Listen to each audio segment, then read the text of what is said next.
Fora isso, né, fora essa classificação da anemia, o que me ajuda muito também a interpretar esse eritrograma, né? Então eu montei uma tabela aqui para vocês com o quê? Com, na verdade, a relação hematócrito e proteína total, tá? Sempre com aquele objetivo de diagnosticar, chegar na causa do meu problema, ok? Na causa dessa minha anemia ou dessa alteração que eu estou observando no eritrograma, tá? Então uma outra relação que nós fazemos é o quê? A relação hematócrito e proteína total, ok? Então, por exemplo, se eu tiver um aumento de hematócrito, não só uma diminuição, né, nos casos de anemia, mas quando eu tenho um aumento de hematócrito e um aumento nos valores de proteína total, o que eu vou pensar? Desidratação. Se eu tiver um aumento de hematócrito e uma proteína total normal, o que eu posso pensar? O que pode levar a essa condição? Contração esplênica, a policitemia ou eritrocitose primária ou secundária. Que mais? Desidratação mais hipoproteinemia, ok? E se eu tiver um hematócrito normal, com o quê? Com um aumento de proteína total. Aí eu vou pensar numa anemia mais desidratação, num aumento de globulina. Se eu tiver um hematócrito normal com uma proteína total diminuída, eu vou investigar o quê? Se eu estou tendo perda proteica, né? E assim por diante. Se eu tiver um hematócrito diminuído, com um aumento da proteína total, o que eu vou pensar? Uma anemia mascarada por uma desidratação, uma anemia mais grave do que ela está me apresentando. Por quê? Porque se eu hidratar esse animal, o que vai acontecer com o hematócrito? Ele vai diminuir ainda mais. Então essa anemia é mais grave do que ela está se apresentando nesse resultado de exame, ok? Muito bem, se eu tiver uma diminuição com proteína total normal, o que eu vou pensar? Aumento na destruição de hemácias, diminuição da produção de hemácias, que mais? Perda crônica de sangue. Muito bem, se eu tiver uma diminuição do hematócrito, mais uma diminuição da proteína total, o que eu vou pensar? Superidratação, perda externa de sangue. Então aqui eu coloquei para vocês as causas mais frequentes que nós observamos quando a gente tem essas alterações, tanto no hematócrito quanto na proteína total. Tudo bem? Então essa é mais uma tabela que você vai colocar junto com as outras para poder interpretar quem? O eritrograma. Isso, pessoal, com relação à classificação, então, do quê? Das anemias.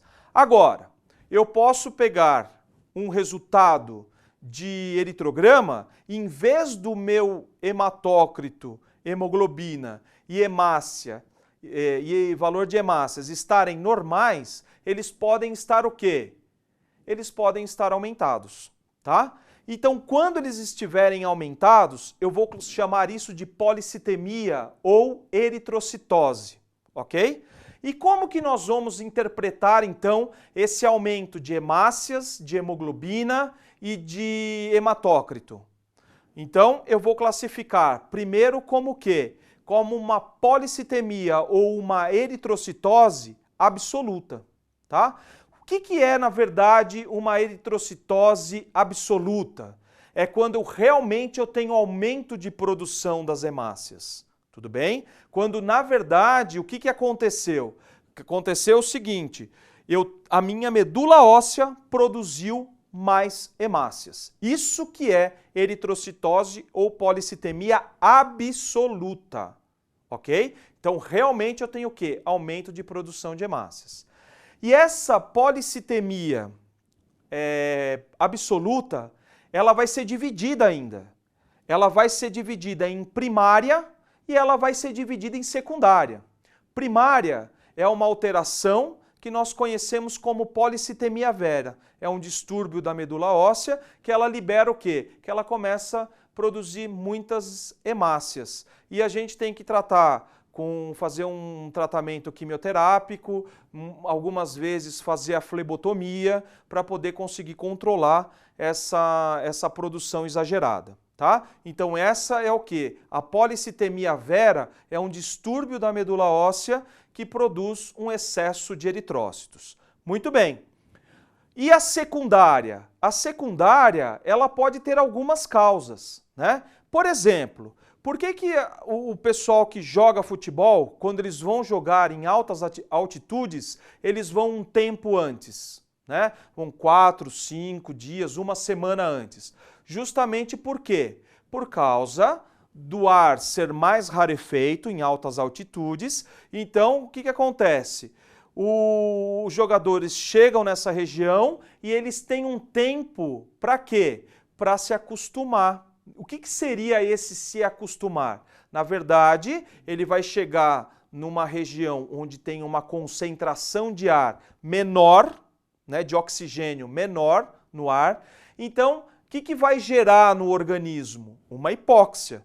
Gerando uma hipóxia, o que vai acontecer? Essa hipóxia é percebida pelos rins, e os rins liberam o quê? Um hormônio chamado eritropoetina, e essa eritropoetina vai para onde? Vai para dentro da medula óssea e estimula aquela célula-tronco a se diferenciar o quê? Em eritrócitos. Então, o que ele faz? Ele compensa. Por isso que eles vão o quê? Eles vão um tempo antes para dar tempo do quê? Dessa medula produzir essas células. Por quê? Porque senão o cara vai chegar lá para ele jogar, ele não consegue. Por que ele não consegue?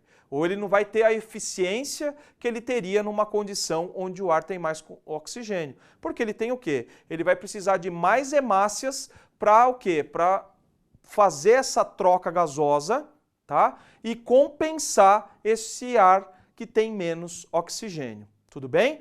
Muito bem. Então, a mesma coisa acontece aqui. Eu vou ter condições que levam o quê? A essa hipóxia. Por exemplo, se eu tiver o quê? Se eu tiver um ar mais rarefeito, se eu tiver alguma alteração no pulmão que dificulta essa troca gasosa, que leva à hipóxia, se eu tiver alguma doença cardiovascular que leva ao quê? À hipóxia, se eu tiver o quê? Um problema na minha hemoglobina que dificulta essa troca gasosa, tudo isso vai levar a uma condição de hipóxia e aí vai estimular o rim a produzir mais eritropoetina e essa eritropoetina vai para onde? Vai para a medula óssea e produz o quê? Uma quantidade maior o quê? De hemácias para tentar o quê? Para tentar minimizar essas alterações. Tudo bem? Muito bem. Então observem que nesses casos todos eu tenho um aumento o quê? Eu tenho um aumento da produção de hemácias.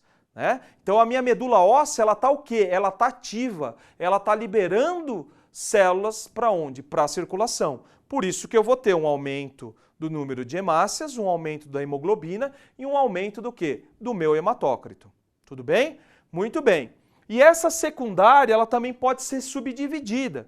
Por exemplo, quando eu tenho um excesso de produção de eritropoetina, vamos supor que eu tenho uma neoplasia renal e essa neoplasia renal acaba estimulando a liberação excessiva de eritropoetina. Então, consequentemente, esse excesso vai até a medula e vai estimular mais o quê? A produção de eritrócitos, a diferenciação da célula-tronco em eritrócitos. Então, nesses casos, eu também posso ter o quê? Eu também vou ter um aumento da produção de hemácias. Por isso que eu classifico como o quê? Como uma policitemia ou uma eritrocitose conhecida como absoluta, porque realmente eu aumentei a produção de hemácias. Tudo bem? E aí, quando eu tenho isso, né, quando eu encontro essa alteração, na verdade eu vou fazer o quê? Eu vou realizar o diagnóstico diferencial entre as possíveis causas de policitemia eritrocitose absolutas. Ok? Muito bem. Agora, eu posso ter também o que a gente chama, e que na verdade é muito comum, né? É comum de se observar, é o quê? A policitemia relativa, ok? Essa policitemia relativa, o que acontece? Na verdade, ele fez o quê? Ele não alterou a produção de hemácias, ele não produziu excessivamente as hemácias. Na verdade, o que aconteceu? Ou disponibilizou-se mais hemácias para a circulação, no caso de uma contração esplênica. Então, o que eu tinha? Eu tenho um baço que está repleto de hemácias. Quando eu faço essa contração esplênica, eu libero mais hemácias para onde? Para a circulação. Aí eu pergunto para vocês, eu alterei a produção? Não, simplesmente eu desloquei as hemácias que estavam no baço, eu desloquei para onde? Eu desloquei para a circulação. A partir do momento que passou aquele episódio dessa contração, que o baço voltou ao normal, essas hemácias elas voltam a ser armazenadas lá novamente. Então, eu tive o quê? Eu tive uma concentração dessas hemácias naquele momento e depois isso foi o quê? Foi totalmente reversível. Então, olha só, pessoal, o que diferencia a absoluta de relativa? É que na absoluta, realmente eu tenho um excesso de produção da medula e na relativa não. Eu simplesmente o quê? Desloquei essas hemácias que estavam no baço e o organismo colocou elas onde? Na circulação. A hora que passou esse estímulo, volta tudo ao normal. Muito bem. Segundo ponto, que é o mais comum, é a desidratação. Por que na verdade, quando eu tenho essa desidratação, eu tenho essa policitemia ou essa eritrocitose? Porque eu perdi apenas o que na desidratação? Eu perdi apenas o líquido. Então, eu concentrei todos os elementos figurados do sangue, como também os solutos e as substâncias. E por quê? Porque eu perdi líquido, ok? E aí, o que acontece? Eu tive um excesso de produção de hemácias nesse caso? Não, simplesmente eu perdi o quê? Eu perdi o líquido. Então, por isso que eu vou ter o quê? Um hematócrito aumentado, uma hemoglobina, a dosagem de hemoglobina alterada também, e o quê? Um aumento na quantidade de hemácias. A partir do momento que eu repuser esse líquido, o que vai acontecer? Tudo isso acaba voltando ao normal, ok? Então a grande diferenciação é essa, que nas policitemias absolutas eu tenho realmente um excesso de produção, e nas policitemias relativas eu tenho ou uma alteração de líquidos, ou que aumenta a concentração desses elementos, ou na verdade eu tenho um deslocamento dessas hemácias para a circulação, ok? Muito bem, então é assim que eu vou interpretar o quê? Os casos quando eu tiver hematócrito alto, quando eu tiver hemoglobina elevada e quando eu tiver valores de hematócrito também elevados. Tudo bem? Agora, pessoal, uma coisa que eu quero ressaltar quando eu falo de policitemia. Quando eu tiver policitemia, eu não utilizo os valores de VCM, HCM e CHCM para interpretar, tudo bem? Valores de VCM, HCM e CHCM da classificação morfológica, eu utilizo para interpretar anemia e não o quê? A policitemia.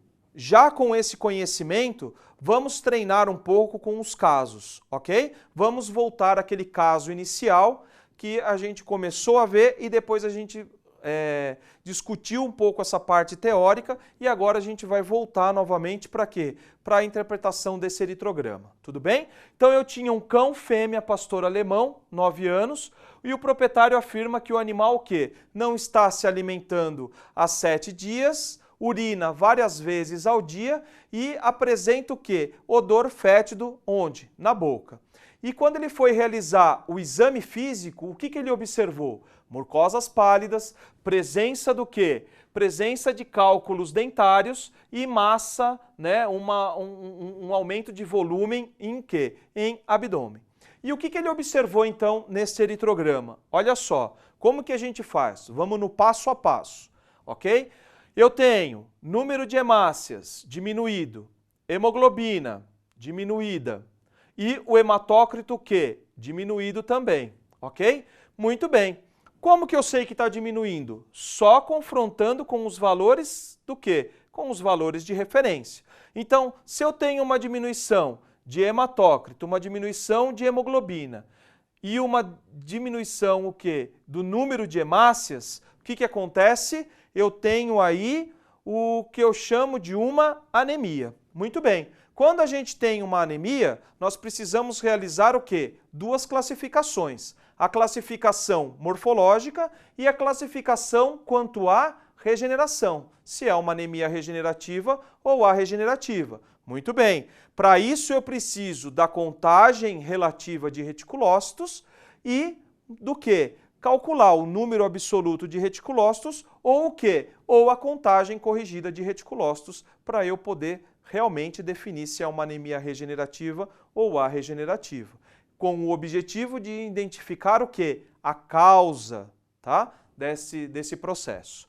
Muito bem, então a classificação morfológica é um valor que eu já tenho calculado no meu eritrograma, que aí eu vou confrontar com o valor o quê? De normalidade. Então o VCM, que é o volume corpuscular médio, que mensura a média do tamanho das hemácias, eu observo o quê? Que está normal, tá? Por quê? 69,47 e o meu valor de referência é de 60,77. Muito bem. E a hemoglobina corpuscular média? 22,58 o valor do meu resultado e o valor de referência é de 22 a 27. Então aqui eu tenho um valor de normalidade.